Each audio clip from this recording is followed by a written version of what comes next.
Hi there, my name's Ruth from Gothic Decay and I produce work that looks like this. Well, this is half finished, but you get the idea. So, onto this piece of work. This is about number 6, I think, in the series of videos. So if you haven't watched them yet, pop to the end, have a look to see where we started with the techniques of creating backgrounds for this style of work.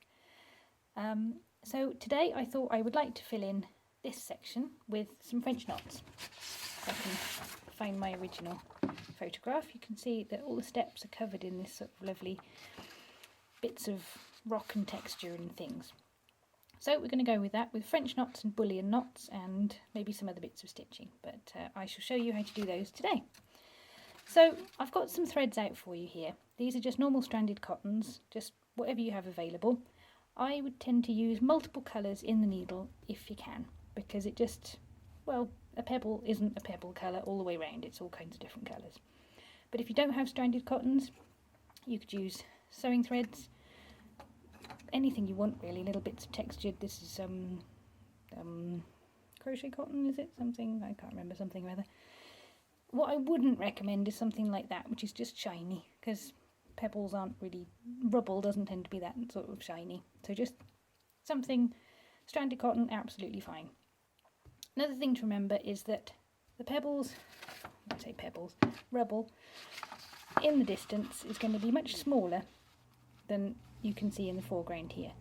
So I would tend to start by using, say, one strand of cotton, all kinds of different colours, but just one strand at a time right at the top, and then slowly add more strands as you get closer to the beginning, to the front.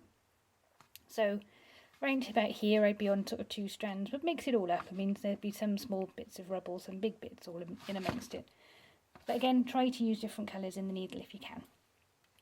So what I'm going to start with is I'm going to chop some of these ends off because they'll just kind of get stuck. So there's nothing tricky or weird about this, just anything that's a bit long and fluffy, chop it off, otherwise you'll be seeing it every 5 minutes coming through the front, and that gets annoying.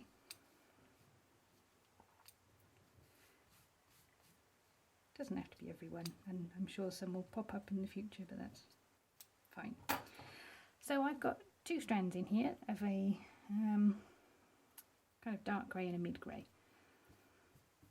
and I've put a knot in the end. Now one thing I would suggest is you just chop the knot reasonably close like that, because then again there's less chance of it coming through to the front. I hope you can see all of this. So I shall start around about here, and I know that these lines that I've stitched in are the lines that as it were the flat part of the steps, so I know that they need to have rubble above them. So we'll start about here and I'll show you some French knots. Hope you can see that. Yeah, you can just about. Oops, sorry about the noise. So pull your needle through the fabric like that. Again, two strands of cotton in this one. Now for a French knot, you just wrap the thread round once, pop it back, pop the needle back sort of where it came from, pull the thread so that the knot goes down right to the bottom of the fabric. Now on the very first one, as you push the needle through, you want to make sure that the knot hasn't got caught. See, that one's fine. Sometimes the needle catches on the knot and it pulls the knot and pulls everything else at the same time. That gets very annoying. So check that the knot's not in the way on just the first one, and then pull the thread until you end up with a little round knot like that. I'll do a couple more for you so you can see. So through the fabric, wrap the thread round once. I've very sensibly got my glasses on my head instead of on my face, which is making things a bit more tricky.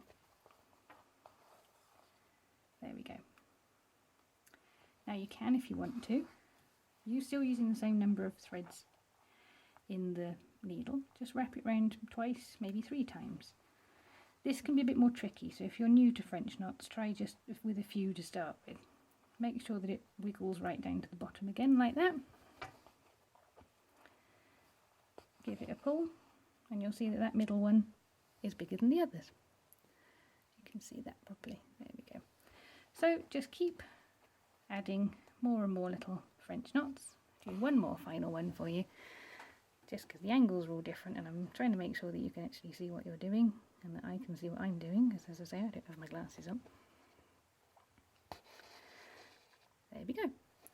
So next I'll show you a little bullion knot. Now a lot of people don't like bullion knots, they find them quite difficult, but hopefully we'll show you them while I put my glasses on so I can actually see, so that it all makes sense for you. So pull your thread through the fabric. Now go down a few millimetres away and back up where you came through. So does that make sense? Yeah. Now wrap the thread around the point of your needle until when you scrunch it up like that, it's the same length as the gap there. You want a few more little bits there, something like that. Now I think the secret to bullion knots even is to really grab hold of them like that. Hold them tightly where they are, and then you pull your needle through. Left very much needle to grab. There we go, that's better. And just sort of wiggle it through. Now I've now got just those wrapped threads in my fingers, and I can't pull it any tighter because my fingers are in the way.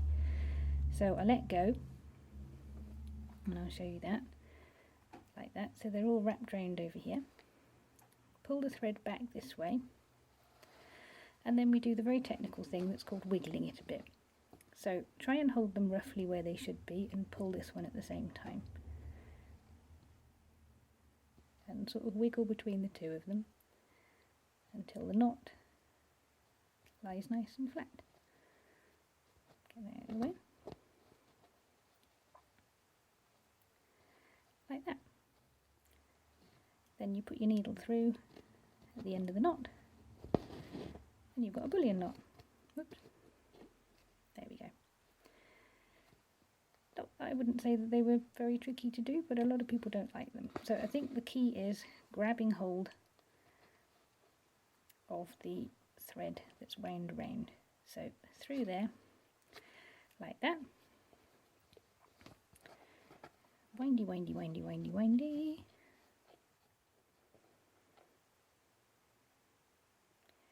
Jiggle it back that way. Yeah, that's about right.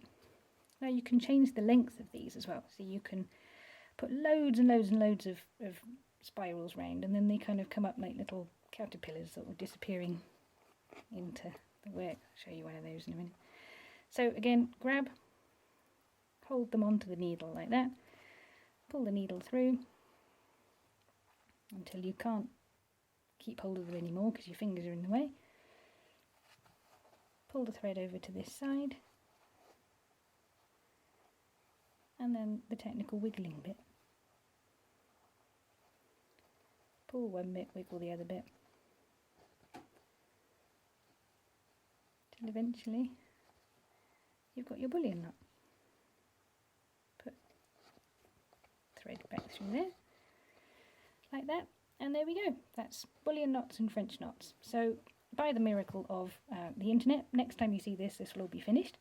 So don't forget again to use little tiny stitches in the distance, so about one strand, and then just keep piling up all of the lovely texture so that you can have really quite big bits in the front, maybe even some beads and things like that, but we'll go over that next time. There we go. So by the magic of the internet, we have managed to create all of these stitches in the blink of an eye. So here's what I've done. You can see that they're a little bit spaced apart down the bottom, the French knots and bullion knots. That's because I'm going to add some beads into this section, so that'll be into the next video. But you can see there the stitches are all kind of piled up at the edges to look like they're sort of up the sides of the steps and things like that, just as they are in the picture. Just there. So a couple of little things I thought of while I was doing this. Just keep holding it away from yourself, just so that you can sort of see that it's all working. Just sort of, you know, you can see it because you're going to look at it from a distance, not from close up.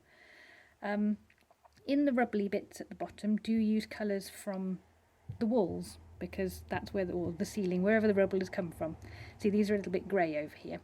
And the other thing is that I think these have come out a little bit bright. So just get your stamp pad out and have a little bit of a, just knock them back a little bit like that.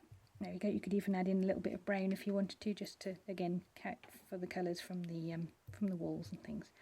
So as I say, next job will be adding in the beads into here. So I hope you've enjoyed the video. Pop along to Gothic Decay to see finished pieces of work that look like this, and do feel free to subscribe to the channel and click the little notification bell.